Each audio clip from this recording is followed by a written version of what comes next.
friends, thanks for joining me, and you're going to be happy you did, because you're going to be in for a real treat this next hour. I am chatting here with one of my best friends in the whole world, a dear friend I've known for many years, and he actually knew me before I knew him.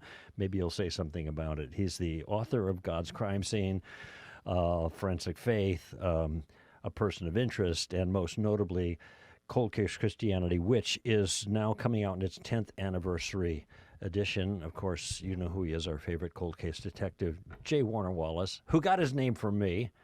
That's right. I made you change your name because... On this show, you made me change my name. It was so many years ago. I'll never forget it. It's just one of those kind of spiritual, I don't know if irony is the right word.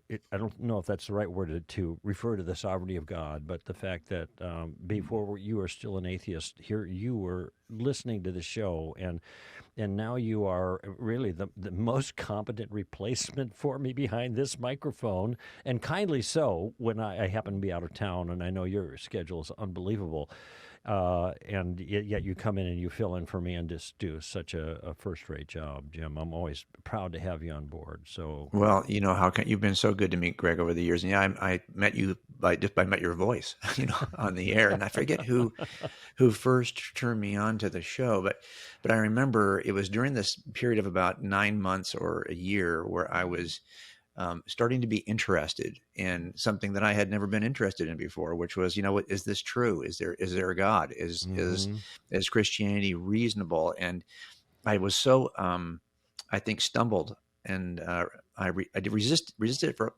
it for a lot of years, because the people that I knew, and I didn't know a lot of Christians, but I knew a couple at work.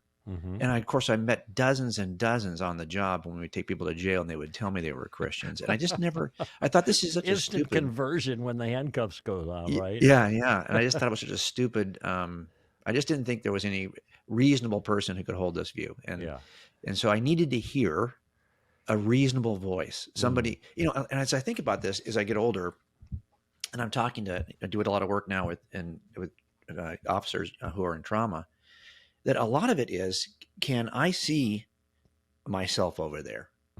Is there somebody who's a believer who I could resonate with? Like, I can imagine myself holding that position because that person either I respect or offers some view that I resonate with, or some approach that I resonate with. And a lot of that is what I needed to hear, right? When I was of course looking at the evidence, but you could still geek out on all this, and I needed to hear a clear voice that I could bond to, and then I found yours, and that was super helpful for me. Wow, I remember just making sure I was by that radio, to hear when your show came on. That was it was a long time ago, and a lot of things have happened. And of course, we built a relationship over the years, first with you and Greg Koukl, and working together there. And then we kind of, I don't know, met by accident sometime. I don't know. You talked about it a little bit last night at our event that we did together. But in any event, I want to move on from there to talk about this important reissue of your book. And I'm just going to read a portion of my endorsement of the original book, because it's so, it captures my sentiments about your contribution here. And, I've been around, this is not my first rodeo, I've been around this block about the authority of Scripture and defense of the Gospels as historical eyewitnesses, all that, for a lot of time. But here's what I said. And I read the book carefully. Cold Case Christianity is simply the most clever and compelling defense I have ever read for the reliability of the New Testament record.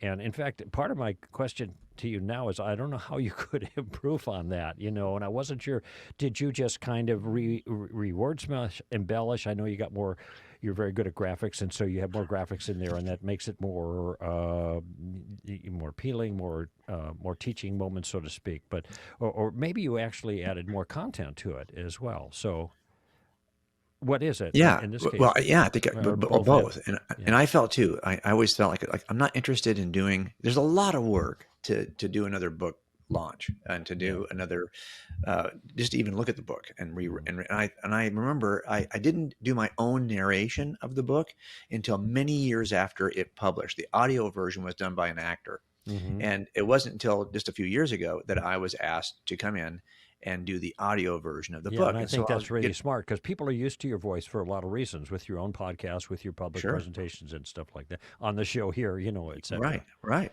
And so I got a chance to read. Basically you're sitting in a small cubicle, as you I know, know. I just and did you it are recently. reading your own book. You just did it for Street Smarts, so Yeah. you know exactly what I'm talking about. Yeah. And it's like, to me, I cringe, right? Like the last thing I want to do is to have to read my own book because I'm so critical. I'm going to find 1,000 things. I'm like, oh, I shouldn't have written it that way. And of course that happened for me. And it was after that the idea came up, and it was probably in maybe year 8. So after that, the idea came up, hey, would you be interested in looking at this book for a 10th anniversary edition? And I thought, yeah, now I'm ready because I just read it for the audio version. Right. And I'm like, I could see 1,000 things I wanted to change. That raises another question. Did you read the 10th anniversary edition too? Yes, I did read that. I just finished doing that. So that's what ready. I found about this is that you know your work and you know how to phrase it, and a lot of actors don't get it. And so I listened to a Bible by actors thing, reading it, and I'm reading it. I said they don't get it. It's obvious. No. But what I think this is so complete, though, the earlier edition. But I want people to get the new edition because of the new things that you've done with it. And now I'm looking at my dates right now. I think we are releasing this on the 6th. On the 6th. So that would mean your book released yesterday. Is that That's right? Formally. On the 5th. That's correct. Now, I thought it was supposed to be the 12th, which was next week, which was the same day Street Smarts was getting released. Oh, and I no. thought, Is that true? You jumped me, man. You jumped. Oh, my gosh. I thought you heard Well, I about had no that. idea that, you don't get the time to figure the timing on these things. I often will say, if you're going to do the book for me, I like to do it in the fall. And I knew I was going to be gone working with Billy Graham Association, doing some marriage resiliency stuff during the summer. So I cannot participate. I'm off the grid for 2 months. No, of course. So this was a good time to do it, but when I sat there and I looked at that script, that text from the first book, what I've learned is, remember, this came out very early. It came out very early in my public speaking. Right. And a lot of the things that we talk about are from our books. And you learn how to inflect certain things, or how to what the primary focus is, or there's a better way to say that. Right. And so I developed, and not as we're visual, I talk about textual criticism, and I compare it to a cell phone and a message in a cell phone in a text. And this is something that I started doing on the stage with young people after I wrote the book, and I realized, that's a much better way. I should have put that in the book. So there's a lot of stuff that I learned from working on the stages that I went back and wrote into the book to update it so that it would be clearer and quicker to read. But there's a bunch of, I don't think there's a single page. I remember when I went through it, making, everything I changed, I put in red so the editor can see, if we do this, it was all change pretty much every page. Yeah, every book's going to have a lot of, because I didn't like the way things sounded. So I went back and rewrote all of that. No, it's excellent, and the first book was excellent. The second one is a step up from that, and it's. I want to get into some of the details of it because there were things that you say in your public presentations you deal with in the book that are on the minds of lots of Christians because they're challenges, and one of them is the differences between the Gospels. Okay, Gospels are different. The resurrection account, they don't agree. Now these are probably over exaggerations when you look more closely at some of these things, but nevertheless, in your own testimony, I'd like you to pick this up from here, that this didn't seem like a weakness to you when you were exploring the credibility of Christianity. You read the Gospels, you said this is a strength, not a weakness. That's what actually it was what triggered me to even start any. So when I got a Bible, it was a pew Bible. It's sitting back here on my shelf. So it's very I kept Bible? it because the first Bible I ever bought. Wait. It's a pew Bible, which means you took it out of the pew. No. They were selling them at. Okay. I'm just checking. I wasn't sure if you lifted it. No, it wasn't a Barnes and Noble. It was like a B. Dalton. No, I know. You lifted it from the church. You went in the church. No, I didn't want to spend any money. I could have. Actually, I think I was going to a church where they didn't even have pew Bibles. Oh my goodness. But this guy provoked me to examine Jesus. So I went out and I bought one, and I think it cost me $6 or $7. Yeah. So it's just that typical cheesy little, hardcover pew Bible. Yeah. And when I read the Gospels, cheap Jim Wallace too. Exactly. The cheapest. Yeah, exactly. Okay, go ahead. And I just was amazed by the differences, because I thought, interestingly and historically, nobody worked out those nobody ironed out those differences. Nobody eliminated what would be later perceived as an apparent contradiction. Right. But more importantly, it's one thing we always talk about when you get assigned to a homicide, because you're never present as the detective. The on-scene officers are the ones who are handling it. And then they immediately, okay, we got a homicide. They call dispatch and they ask for the homicide team. And this is going to be in the middle of the night. I'm about 47 miles from my agency. And so it won't be any traffic in the middle of the night, but it's still going to take me, every time I get dressed, I always have a suit ready. And my gig bag is sitting on the floor. So it's not that much time, but it'll probably be an hour and 15 before I get there. So my only request of dispatch is, hey, separate the eyewitnesses, because if you don't separate them, they're going to start to give you the same story when you get there an hour and 15 minutes later. Because they're talking to each other. And they're talking to each other. And I don't want them talking to each other, because I want all of those apparent contradictions. It's like we have this rough edge puzzle, and each person's bringing something. And it's not like the puzzle doesn't work. It's just a matter of, where do I seam it? And so my job as the investigator is to take all, and believe me, when we finally get to trial, I guarantee you the defense is going to nitpick every one of those apparent discrepancies. Right. And juries are just going to, figure it out on their own. And it's never been an issue for me, because I expect that. And I don't care if that thing happened an hour ago or 3 decades ago. There will be what appear to be contradictions, and they aren't contradictions. No, they're just things that I have to puzzle. Actually, there's a great illustration. It's an anecdote. It's not an illustration. It actually happened, of a woman standing behind the perp and the man at the desk in front of the perp, and there's a robbery that takes place, and the descriptions. I don't know if you can quickly, 60 seconds, kind of compare those. That would be helpful, I think, for people to see how these things totally contradict, and it turns out when you look at the details, they fit perfectly. But the fact that there were different, at least initial, characterizations was an evidence of authenticity to you. You know the illustration I'm talking about. Yeah, no, this happens in every case I have. Often I'll see if it's a bank robbery. What the person experiences, the teller gets to see what's in his hands. The teller gets to see that that's a demand note. Most bank robbery, well, not every bank robbery is like a jump over, like an old Wild West bank robbery. Yeah. Most in our agencies are like more subtle. They're demand note robberies. They come in, they put a note in front of the teller. They display a gun in their waistband. They're now getting money from the teller. And if you're standing behind this guy, you may not even know there's a bank robbery going on. Right. And so the view from the teller is very different than the view from the person standing right behind the same guy. Also, the teller has now a heightened sense. This is like, oh, she's trying to figure out how to push that button without him seeing it. But also, she's probably now noticing things that are key, if she's been trained well, that the person behind may not notice at all. What could change that is if the person behind, for example, happens to have purchased a shirt for her husband that is the same shirt that this guy is wearing, and she happens to notice, oh, this guy's got the same shirt I guess got at Costco for my husband. Well, now I interview her. She won't know much about. She'll say, I don't even think there was a bank robbery. I mean, nothing. I didn't see anything unusual. But I know he was wearing this checkered shirt that you get at Costco. Whereas the person at the bank robbery could be like, you know what? I don't even know what kind of shirt they were. For all I know, he was wearing a T-shirt. I wasn't paying attention to that. I was looking at the dang note. Yeah. So a lot of it is displayed, right. So a lot of it is, what is it that catches your attention? Also, though, what is your personal history? What are your likes and dislikes? If you're somebody who likes glasses and you're going, oh, those were from those cheap glasses from Zenni, because I have a pair just like them. Oh, from Costco. That's great information because you can say, okay. And the other person will say, you know what? I don't know if he was wearing glasses. Maybe he wasn't. I don't know. Yeah. Okay. That stuff will look like a contradiction. Right. Now, here's the question we have is, when it comes to the scriptures, how could it be, though, that if this is divinely inspired, that there could be even perception? Now, I don't think we have contradictions, like the kinds I just described in scripture, but you might have, well, is there one angel or 2 angels? Is there one Mary or 2? How many? These things seem to be slightly different. And why would God allow that?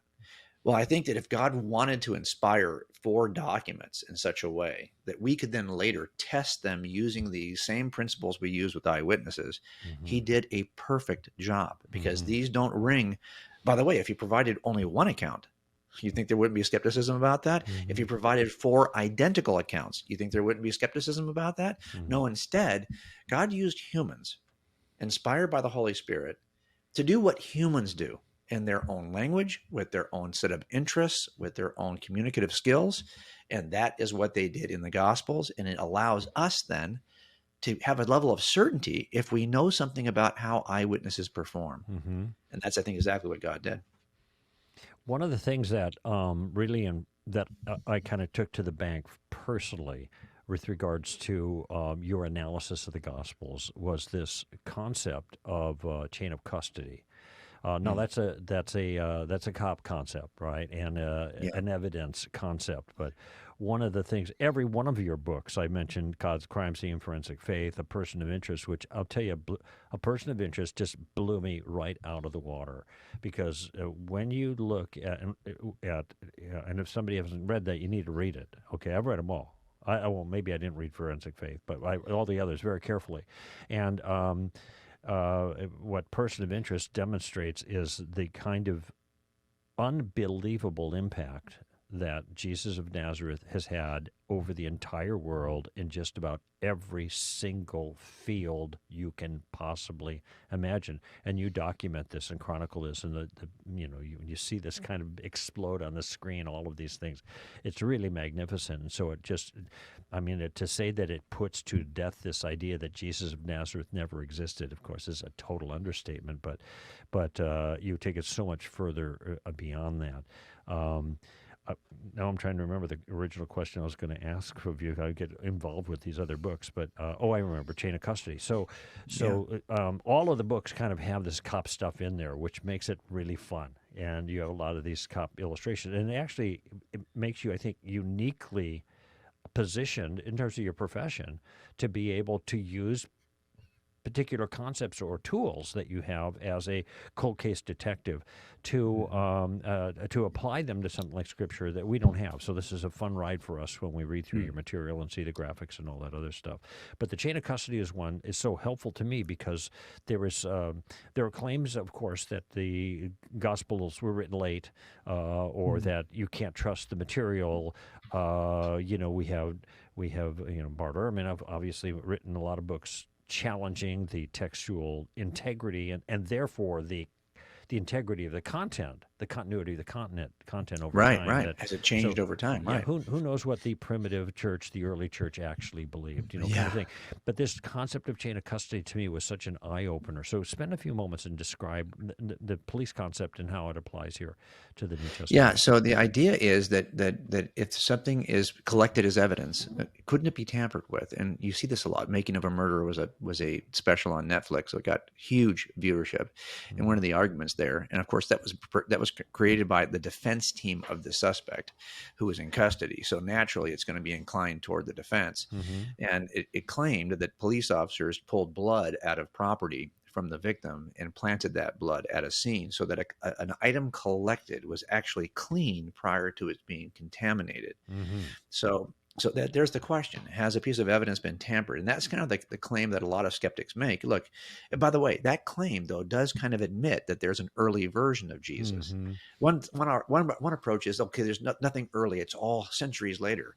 But to make the claim that it was changed over the first 3 centuries has to at least admit there was an early version. That's a good point. I never thought about that. That's good. So they're claiming there's an early version, but it was changed. So there's a simple Jesus of Nazareth, preaching rabbi, sweet guy, taught some good moralistic sermons, but never walked on water, wasn't born of a virgin, never raised from the grave. But this is all the supernatural additions that were added over the first 3 centuries before you get to the Council of Nicaea, or the Council of Laodicea, I should say, where finally we're talking about, well, how do we compare these views of Jesus?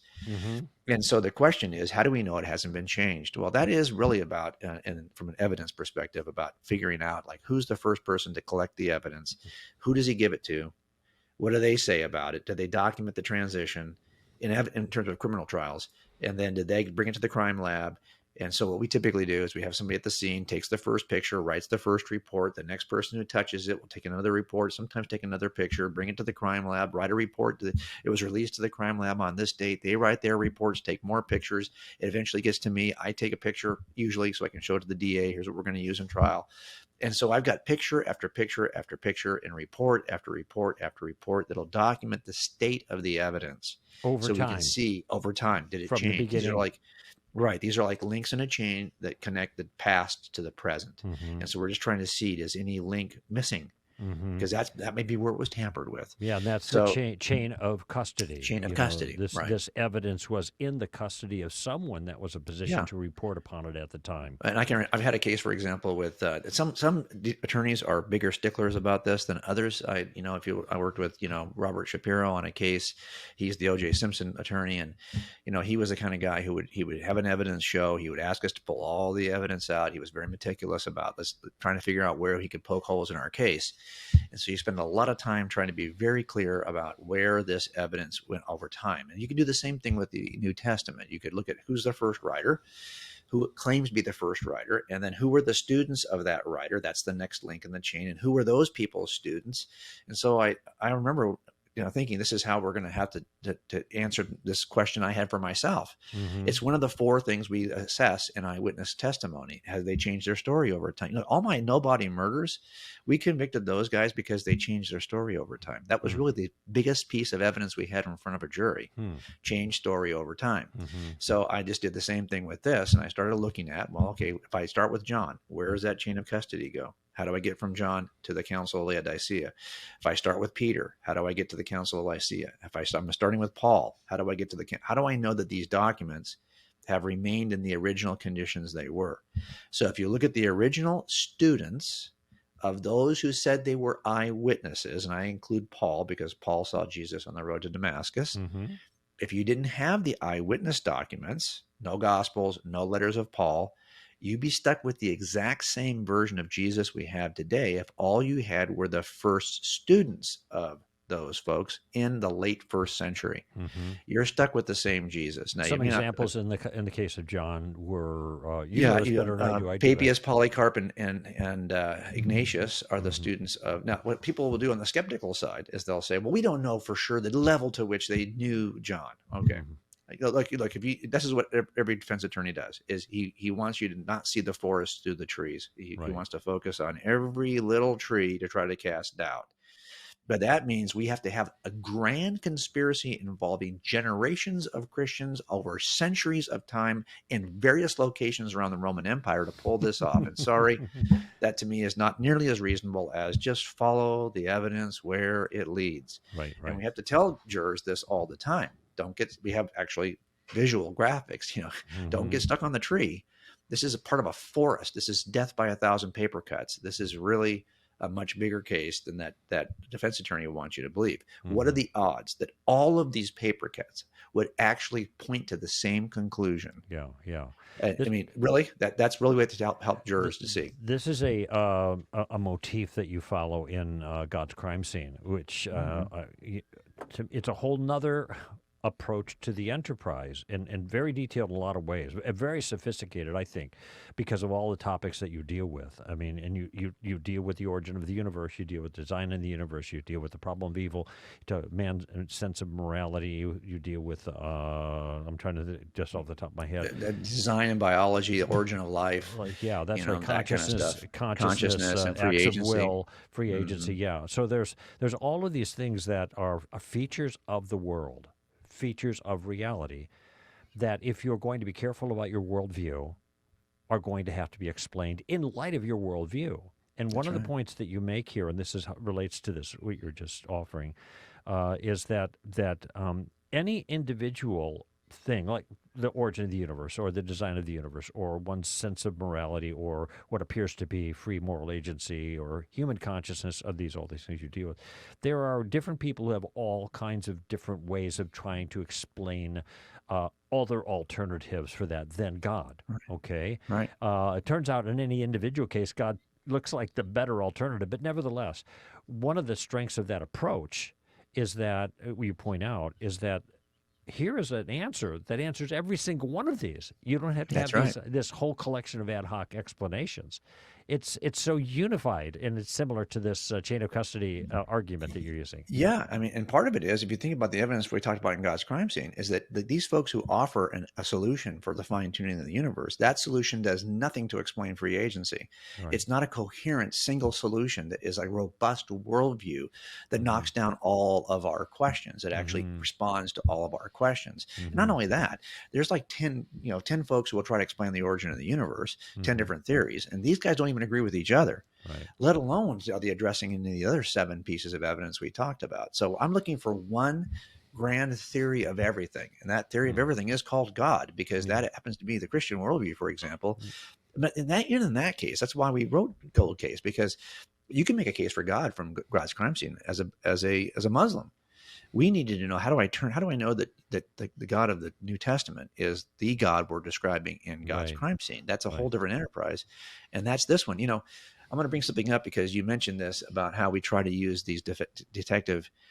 When I first taught this class, Cold Case Christianity at Biola, I had a student, and he was in the class, and he said, I got to be honest, I'm here, but I kind of think this is just a gimmick. Like, this is just a gimmick. Like, you're just like leveraging this. Like, if I was a plumber, I'd have a plumber's attitude about this whole set of collection of evidence, right?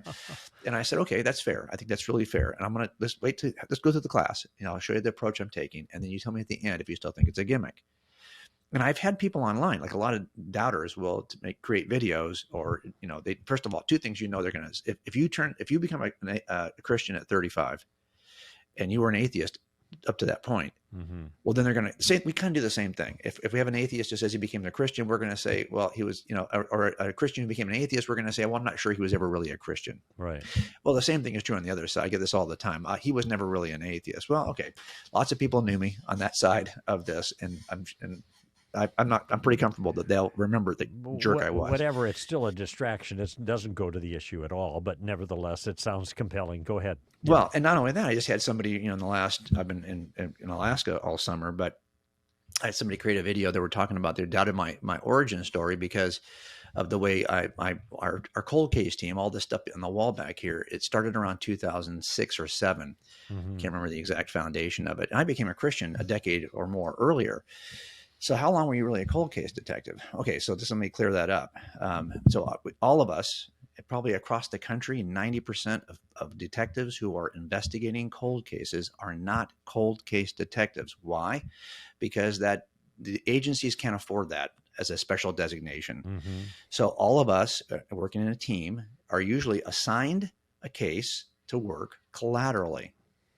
Or if you're like me, I had an interest in cold cases. About a year before I became a Christian, my dad worked a case from 1972, 10-year-old girl. Her name was Terry Lynn Hollis.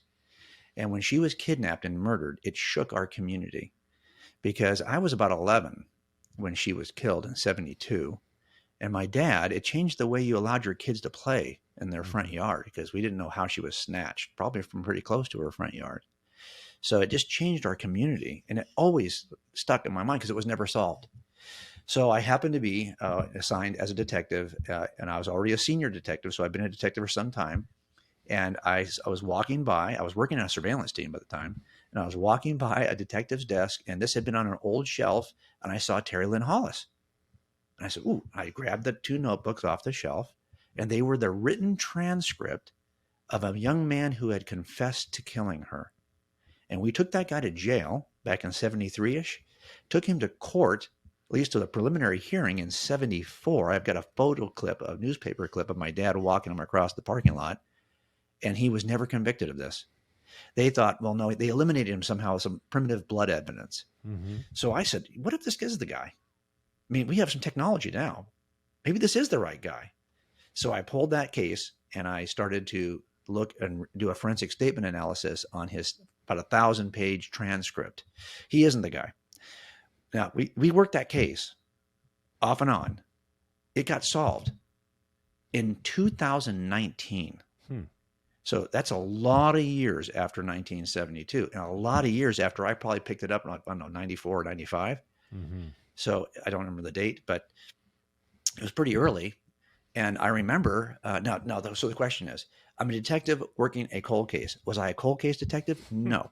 And so what happened is we actually successfully worked several cold cases collaterally. And because they were successful, and we took 2 to jail, one was on Fox News, one was on Dateline, they said, wow, maybe it's time now to start a team, like a full-time team. Right. And they established our team.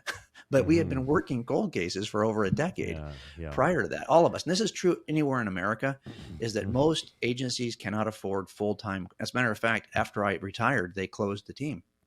So they just can't afford them if you're not really successful. and it's really hard. This is how you were de facto cold case detective for a long time before you became an official cold case detective. I really said, then you're going to find people on the internet that look at these records and they start. I guarantee you this: anyone who's identified as a cold case detective on Dateline, 80% of them are not assigned to the cold case team because they don't have one. Yeah.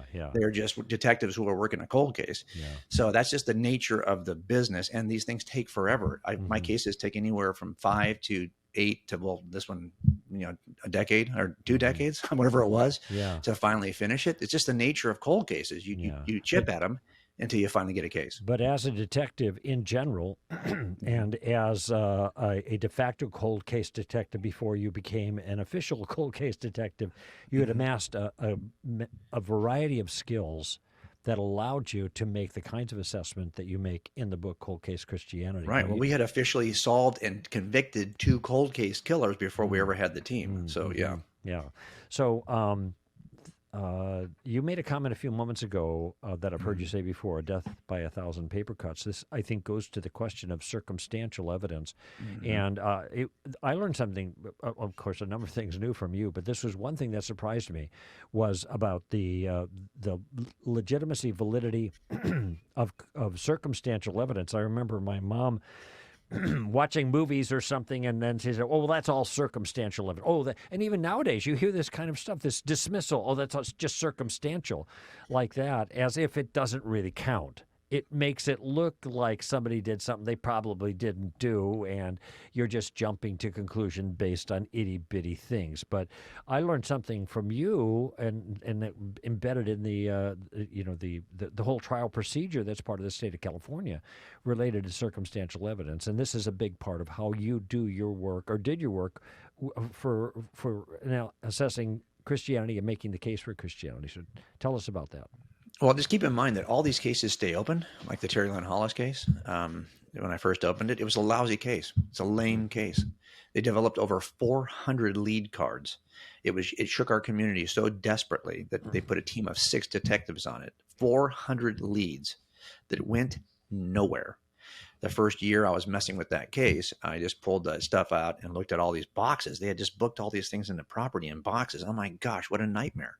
So the cases I get don't have, people say all the time, "Oh, do you have any hard evidence for this?" Because that's not a category of evidence. There's no hard evidence for anything, just as there's no soft evidence for anything. There's only 2 kinds of evidence in criminal trials. There's direct evidence and indirect evidence. Direct evidence is when an eyewitness can tell you that they directly experienced something. So if somebody comes in, and this is the way they use it in trials in California, if someone was to come into the courtroom and say it's raining outside, that would be considered a piece of direct evidence for the veracity of that it's raining outside.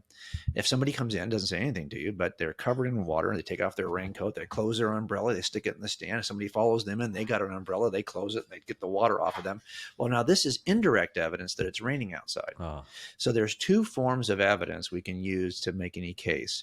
The eyewitness testimony, and by the way, the glowing rectangle counts as eyewitness testimony. It's just direct evidence, because any eye that can then report something, that's a piece of direct evidence, and the camera eye can do that. You held up your iPhone when you said glowing. Yes, yeah, my iPhone. Yes, I know. So if you're taking a picture or that kind of stuff, yeah, that's right. That's right. I have my iPhone because it has the latest picture of my granddaughter. I just want to make that selfless plug. Okay. I don't want to start. Okay. So the point is, but the point I'm trying to make is that that's what indirect evidence is: anything other than eyewitness testimony or a video or a photograph. What about DNA? That's indirect then. That's indirect. By this character. Fingerprints, indirect. Gunshot residue from hands, indirect. Blood spatter evidence, indirect. DNA, indirect. Now, look, you might say, well, I like the value of this piece over another. Fine, but there's only 2 forms of evidence. Only 2. All I have in my cases is, if there was an eyewitness 30 years ago, I would have solved it 30 years ago. It wouldn't be a cold case. So the cold cases I get are those death by there. So that's why we talk about apologetics, the project. I'm a cumulative case guy, because that's my work. It was all cumulative case. I did work. I was assigned to robbery homicide for 5 years, and during that time, I collected a bunch of other cases that were not this way. The cases you make quickly because you got 4 or 5 eyewitnesses. Those cases are fresh cases, but cold cases are different by nature, because they usually don't have the benefit of eyewitnesses. So you build them on circumstantial. The other word for indirect evidence is circumstantial evidence. And that's why there's a jury instruction where judges in every state, our state's no exception, have in California. So if they're talking this way here, they're probably talking much more, conservatively in other places.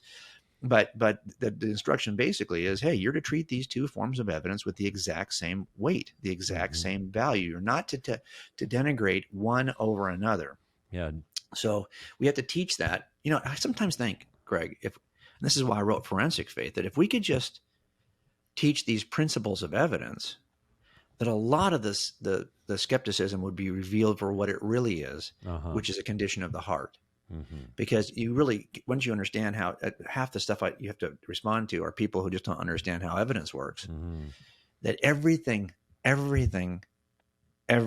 counts as evidence. The stuff that's in the crime scene, that counts. The stuff that should be, but it's missing, that counts. What did he say? That's going to count. What did he fail to say? That's going to count too. It's all it's a yin and yang of every possible little, and when we make cold cases, we're looking for all that stuff that has been sitting there all along, but nobody pointed out the fact that he never said this. Or this is missing from the crime scene, so we're having to point that stuff out and for it a ought jury. to be there. Yeah, this reminds me of when skeptics ask for proof for God, and it's this word that's so equivocal, so ambiguous, and so flexible to them, because unless this is clarified or it's dismissed, like we're not. That's not. I need you to rephrase this. You can give all this good evidence, and they're going to simply say, well, that's not proof. Oh, that's nice, but it's not proof. And of course, their standards for proof are so much higher than they use for any other really important thing in their life. So, well, this is why we spend a lot of time talking about jury instruction, because listen, this is true in juries. You guys all the time where people, well, can you prove it to me? Well, I never use that word. I'm not going to prove to you anything. I'm going to give you the evidence and the most reasonable inference from evidence. Now, you may not think that's proof, but that could be because something else. This is why we do a voir dire process where we're asking jurors, like, what might stumble them? What are their biases that might stumble them in this jury? And we get to kick 26, and so does the other side. And we do kick those people off the jury because both sides wants a jury that's going to favor their side. Yeah. But what we're looking for people that are passionate and unbiased.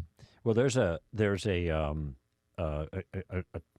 principle here I think that's important to keep in mind, and that when you're talking to people, you're assessing, when you're talking about spiritual things, you're assessing the nature of the conversation, and you're trying to, it's good, as you've just suggested, to anticipate what kind of objection they may come up, where they're going to push back based on their personality, their background, or the kind of skeptic they are, whatever, and then be able to kind of, cut that off at the pass or speak to it in some way beforehand, or at least be prepared to address that when it comes up. I want to ask another issue. This time's flying by here. It's just so much fun talk. We should have scheduled 2 hours, But nevertheless, people are getting a good sense of the kind of contribution that you have been making for years, Jim. And eyewitness testimony, direct evidence, everything else is indirect. In the case of the New Testament, we actually have both kinds, direct and indirect. However, the eyewitness testimony, let me just put the alleged eyewitness testimony at this point. We'll just talk like Sure. like the media does. So some guy, you got a video of somebody blowing everybody up. He says the alleged killer. Oh please, So, but it is now in the mind of many people the alleged eyewitnesses. So this is being taken exception with. Oh, they weren't really eyewitnesses. So here you are looking at the.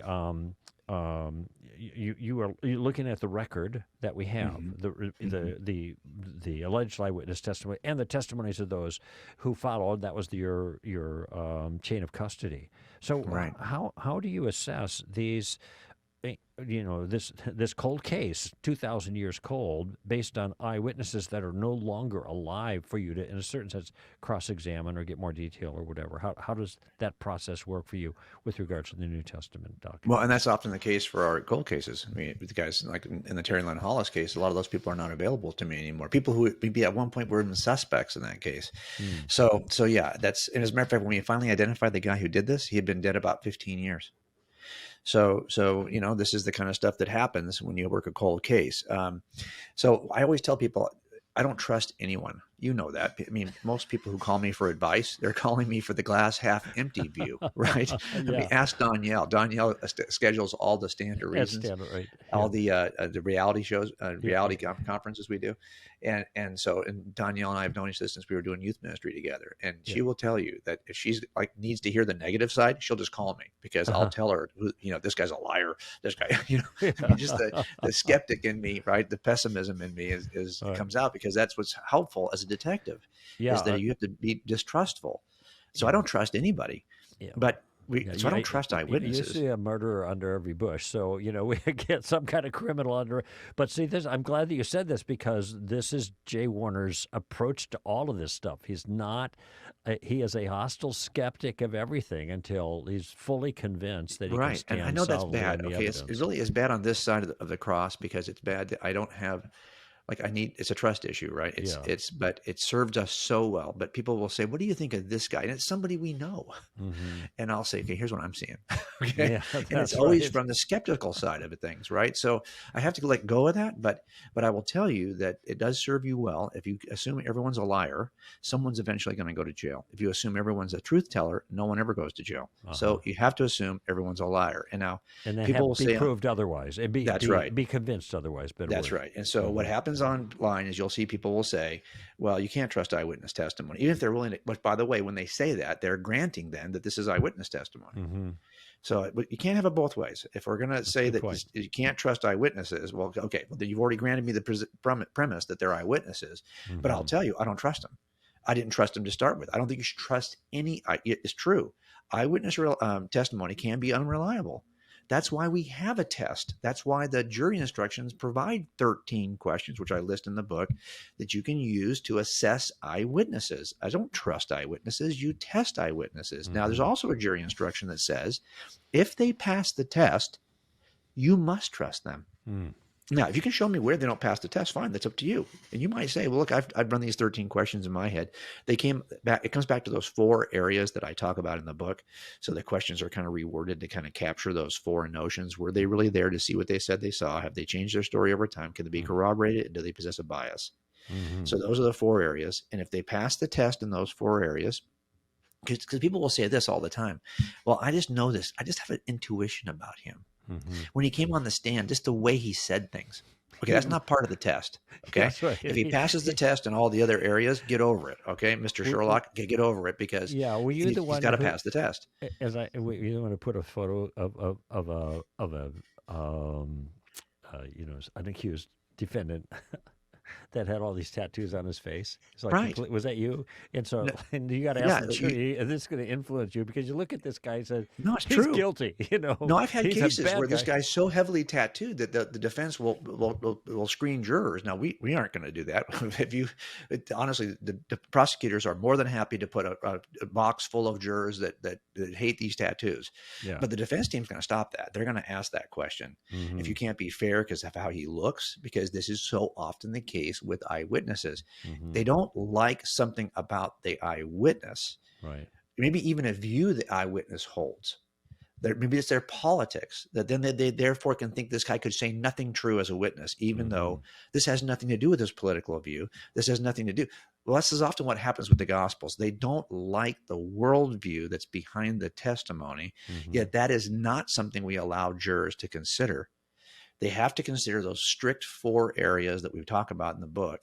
And if they pass the test, and there is no claim of antiquity which passes the test better than this one. So if we're going to have this kind of skepticism about Jesus, you better toss out all of history because this is the most analyzed, preserved document about an ancient person you can possibly imagine. And I just don't know what more you'd expect given the antiquity of the claims. Nothing does a better job. So give us a little thumbnail sketch of those tests and how they apply to the Gospels that give you the reason to trust them as bona fide vertical some testimonies. people will say they were there and they saw this thing and they were never even there because they're trying to help out a buddy. Yeah. So we have to make sure, number one, were they really there? And the question for me was, is this written early enough to have been written by somebody who was present to see what they said they saw, or at least was written early enough so the people who were there could fact check it? So in other words, if you want to lie about Jesus, it's pretty easy. Wait till everyone is dead. You can say whatever you want because no one's going to be there to say you're a liar. So has it early? So early dating is part of the book. I wanted to know, how early could these things be written? Also, I don't expect these to be written immediately. Because I really believe that those first century authors thought that Jesus was going to return in their lifetime. Like there's a sense of urgency. He could return at any moment. And it's not until you see the death of James, the brother of John, which is around 44, that I think you start to see the Gospels emerge. It's kind of like you realize, hey, we're not going to get out of this alive. So our verbal testimony is not going to be enough. We need to write this down. We're going to get killed before this is over, which was in fact the case. So I think there's a reason why they were written down early. But here's what I would say to that. I don't know if you've ever gone back and looked at the transcripts for, let's say you've probably done tactics a bazillion times, even before you wrote the book. Yeah. I know you did the Story of Reality a bazillion times as credo before you ever wrote the Story of Reality. Which, by the way, I'll publicly thank you for convincing me in about 60 seconds that credo as a title for a book really was not marketable, and so we opted for the subtitle, The Story of Reality, and that took me really 45 seconds over dinner there at the Cheesecake Factory, in Thousand Oaks, right? Yeah, and you hammered me. My wife was there with it. I said, okay, well, I changed your name, so now you changed my title. So, okay, that's great. That's right. Quid pro quo there. Yeah, we're even. Yeah, for sure. Yeah. But that's the kind of thing that really, I just needed to know. We need to be able to figure out, number one, is this written early enough, and can we trust that it's written early enough? And I don't believe it matters how early that is, in the sense that when you were doing the credo talks, you did them over and over. If I took the transcripts from the last 10 talks you did, you know what I'd find? They're probably not only word for word identical, pretty close, but even if I had the wave files, the inflections, the breaks between, because we're telling the same story for 10 years. Well, I'll tell you what, if you tell the same story for 30 years, you're even more locked in. Right. And so I do believe that those first notions and those first observations about Jesus were spoken very early. You see that in the book of Acts, spoken repeatedly by a group that thought that there's urgency in this, that needed everyone who had ears needed to hear it. And if we were giving our talks that frequently, they would preserve word for word over decades, because mine have. If you look at the way I talk about these topics, it hasn't changed. And you could take the wave files and lay them down. If I'm doing the same talk now or 15 years ago, it sounds the same. And that's why I have great confidence that they were, number one, I make a case for early dating. And then if that's the case, I think it doesn't really matter when the first book is authored, because I believe that they were immediately ingraining this into memory in a culture that was oral. So I don't have a problem with any of that. And Jesus did the same thing with his preaching, just like we do. An itinerant preacher, sometimes you get these different accounts, and they may be different summaries of Jesus. What people don't always realize is our doctrine of inspiration is about the writing. It isn't about the original speaking. Now, we're not saying that Jesus wasn't speaking with authority as God then, but what we're focusing in on is the God superintending of the writing and the record. And so you can have different summaries that are still equally inspired by God, but it certainly is likely. But also, if you know this, look, my collection of files on my computer, if someone says, can you come out and speak about God's crime scene? Well, how much time do you have? 45 minutes. Okay, I've got a 2-hour version, a 45-minute version. I've got a 35-minute version. Yeah. And if you're summarizing that talk, it's going to have less detail than if you heard my 2-hour version of this. Sure. So I think we don't know how many times Jesus spoke these same things to different crowds and what's been captured in Scripture either. So I'm pretty comfortable with that. Our friend Frank Turek, we used to do these Fearless Faith conferences together, and I used to tease him because he tells a lot of jokes. Yeah. And he would literally tell the same joke at the same point with the same pause, the same inflection. I said, I could do your jokes. Right. And he said to me, he says, Jim, do you think you're any different than me? And I realized, no, I'm not actually. We're all that way. And that's why I'm pretty comfortable with the fact it got transmitted. So that's the first test. How is it early? And I'll make a case for early dating in the book, but that's the first test. Second test is, do we have any corroborative evidence? And remember, corroborative evidence is just touch point evidence. I don't have videos on my cold cases. I don't. They're just too old. So touch point corroboration is, okay, I saw this guy, he ran in the bank, he jumped over the counter and he yelled at the teller. Okay. Where did he jump over the counter? Right there. How did he do it? He used his left hand. He pushed up over the counter. Okay, great. I'm going to print that countertop. His palm print, if it's there, is going to corroborate what this witness just told me about that action. Yet, it's not going to tell me anything about what he looked like or what he said or what he was wearing, because that one piece is just touch point evidence. Now, that's going to corroborate my witness in some way. And if I have more touch point evidence, it'll corroborate that witness even better. And that's what we're looking for. I'm not looking for every detail to be corroborated. That's not the nature of corroborative evidence. Evidence that corroborates is by its nature going to corroborate a small percentage of the overall claim. And we have tons of this from a variety of, I think, 8 different sources I've mentioned in the book, that from archaeology, of course. But again, each one is just going to give you a touch point. Now, here's what I would expect. Wait, let me jump in and just make an observation, because what you're describing is not just detective work. It's what every person does on a daily basis with all kinds of things they face in their life and all kinds of claims that are made. Any parent knows how this works, That's right. because kids leave sometimes more evident paper trail, so to speak, of their behaviors than others. But you're just looking at these little things and you're adding it up and say, oh, I know what happened here. You don't have the full perspective, but you're able to put it together. So this is, we're not encouraging people to do anything unusual here. Just as a detective, you are much better at it. And it's it just becomes the pattern of your life, right? So a lot of this touch point corroborate. Here's what I suspect. I suspect a case where someone says something and I can't find anything to corroborate them.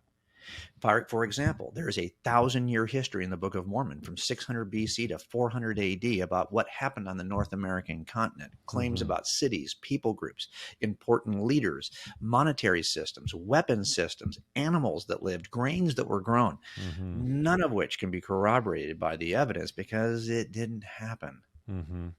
So I think part of it is I don't expect 100% of corroboration. But I do expect something, yeah. And if I get nothing, I'm suspicious. Well, then you also have chariots with wheels pulled by horses. Right. Neither of those existed in North America before the Spaniards came, and it's whatever. So, in another issue, but go ahead. Yeah. Well, also the claim that these are all people who with Jewish origin who came across the Atlantic at the time of Jeremiah. Okay, there's no Semitic blood in any of the DNA lines on the North American continent. It's all Northeast Asians who came across and became the indigenous people groups. It's an interesting contrast, yeah, because you use the same kind of tools of assessment in different circumstances, and you come up with rich evidence in one and no evidence in the other. And I'll just tell you that was part of my journey, Greg, because the only religious people I knew were not Christians. It was my dad's second wife and my half siblings, who were all Mormons. And because I knew that was just demonstrably false, I think it actually kept me away from, people who don't know anything about religion or know anything about Christianity don't know how to separate Mormonism from Christianity. It's all got Jesus in there somewhere, right? Yeah. So I think it really stumbled me for a longer period of time because the only religious people I knew were not, they were Mormons. And some of the claims just were even more fantastical than the claims of Christianity. So that's the second one is, can you corroborate this in some way? The third is, has it changed over time? We talked about that with the chain of custody. And the fourth is, do they possess a bias? And bias always comes down. There's a platform like the Olympics, right? The reasons why people lie are based on motives. And if you're at the Olympics, you got the gold, the silver, and the bronze. Well, the 3 motives for all misbehavior, they stand on a pedestal, like at the Olympics. That pedestal is called pride. Pride is behind every bit of misbehavior. Not pride the way we talk about it in a cultural sense in America, but pride the way that Scripture talks about it. This inclination to serve one's self over anything else. And that's what stands, that's the pedestal they stand on. But they are the pursuit of money, the pursuit of sex, relationships, and the pursuit of power. Those 3 things, which are all designed for good, are what we corrupt and use for evil. These are the things that are behind every lie. And these are also the things that are behind every misstep that a pastor might make. If you wanted to guard yourself as a pastor, those are the 3 areas you have to guard. Right. So they are, they're kind of a cautionary tale. And so I'm looking at the any claim of a witness and asking myself, are they getting something out of it Mm-hmm. in either money, sex, or relationships or power? Because if they are, then I'm going to be a little more critical.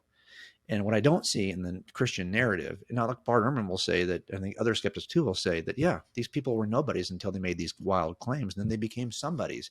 So it is a power, respect, authority issue. But that's just ridiculous given the fact that Paul was already in that position. He already possessed the authority, power, and respect he used to draw up papers against Christians. Mm-hmm. So what is he going to jump out with the bigger group, which if you think about the Roman Empire, Jews were in a special category. Mm-hmm. Others had to bend their knee to the Roman gods. Jews Mm-hmm. didn't. He had protection in some ways over there. So I'm going to jump out of this group where I lead and get my rear end kicked all over the planet for the next 30 years, hoping in this smaller group to someday return to the position I already have. Mm-hmm. No way. I mean, it's possible. It's just not reasonable. I have a rule about lying. I tell audiences, and I said, all your kids know this, okay? You only lie to get something good. You don't lie to get yourself whipped, stoned, beaten with rods, crucified upside down, or beheaded. That's right. That's not a good lie, okay? Yeah. Like, also, what was I thinking? You know. Yeah. There's thing. this game in youth group we used to play all the time called Two Truths and a Lie, and you could. And I'll tell you, I always noticed this, that you're supposed to tell two truths about yourself and one lie, and we're supposed to guess which one's the lie. Well, no one tells a lie that makes himself look bad. Usually, the lie is something like, "I used to own a Porsche." You know, because we are so prideful, and So anyway, the point is, I think this is one of the things you have to evaluate those four things, right? And if they pass the test in those four areas, now that question becomes, what is keeping me out? Yeah, this is why that process for me took so long, 9 months. It's not a quick process, but it's a process is worth taking. I'm glad that God rocked you out and used all these things that you could pass on to other people like me and so many like me in our fraternity, and then so many others that have benefited from your work, Jim. I'm really frustrated because I have 5 seconds here, but you have not only Cold Case, but you have spin-off products that relate to these different books that you've done, and your wife Susie worked with you on some of these for young people and for kids, and so you've got a whole a whole bunch of things out there for people to benefit from. All the best on this new release of Cold Case Christianity and everything else, and I look forward to the next time we're actually face together. Looking forward to it too, Greg. I love you, brother. All right, buddy. J. Warner Wallace, Cold Case Christianity, updated and expanded 10th anniversary edition. Greg Koukl here for Stand to Reason. Give them heaven, friends. Bye-bye.